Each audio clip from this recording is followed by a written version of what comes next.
Ating alamin po kung ano ang paghahanda na ginagawa na po ng lalawigan ng Quezon Ayun. sa pagpasok kasi sinasabi ng Pag-asa kung hindi raw po sa Aurora Quezon. ay sa Quezon tatama itong si maglalandfall si Bagyong Christine ngayong gabi. Aha. Nasa linya po si Quezon Vice Governor 3rd Alcala.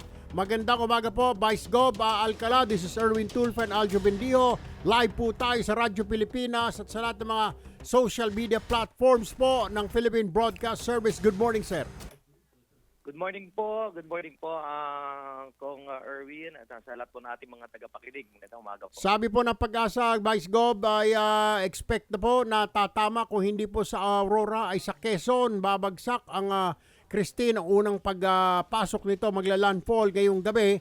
Anong preparasyon na po ang ginagawa ho ninyo? Meron na po ba mga preemptive evacuation kayong ginagawa dyan sa inyong lalawigan, Vice Gov? Yes po, as per sa PDRM po natin, naka-preposition na po yung ating mga quick response po natin. Nakaayos na po sila ngayon. At as we speak po, namimigay na rin po tayo ngayon ng mga relief goods po natin.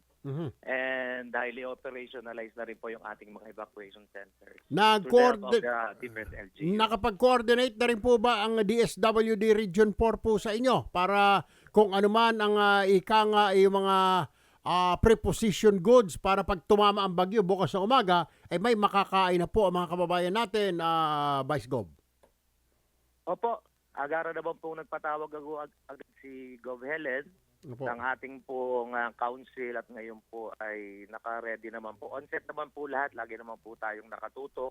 Opo. At ngayon po nasa command center po ang ating gobernador. Opo. At kami naman po yung nag-iikot ngayon dito sa mga mababang lugar upang mabigyan na po agad ng agarang makakain ng ating mga kababayan dito sa Quezon po. Very well. Wala naman pong nasaktan dyan, napaulat na mga, wag naman po sana, may namatay ho.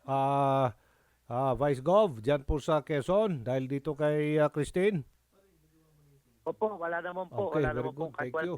Naka 24-hour po tayo. On the lookout naman po tayo. Nakatutok po ang ating lahat ng mga MDRRMO po natin, MDRRC, saka PDRRMO po natin. Kuryente So ho, far, kuryente. naman po. Vice Gov. Yung kuryente on and off po. Merong ilang areas po dito na nawawala. Tumabalik din po. Okay.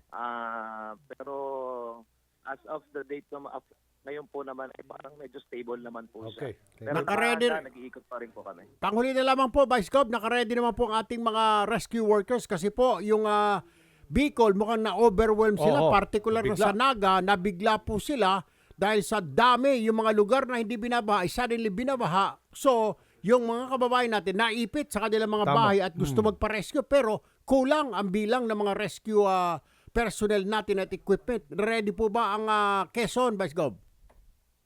Opo, tayo naman po ay nakahanda sa mga ganyang pagkakataon. Tama po kayo, hindi po natin na-anticipate. Unprecedented po yung pong volume po ng ulan ay napakadami ho. Kaya po very challenging po. Pero rest assured naman po na nakahanda po ang ating pamalaang panglalawigan. Nakaposition na po lahat ang ating mga rescue vehicles, mga ambulance po natin.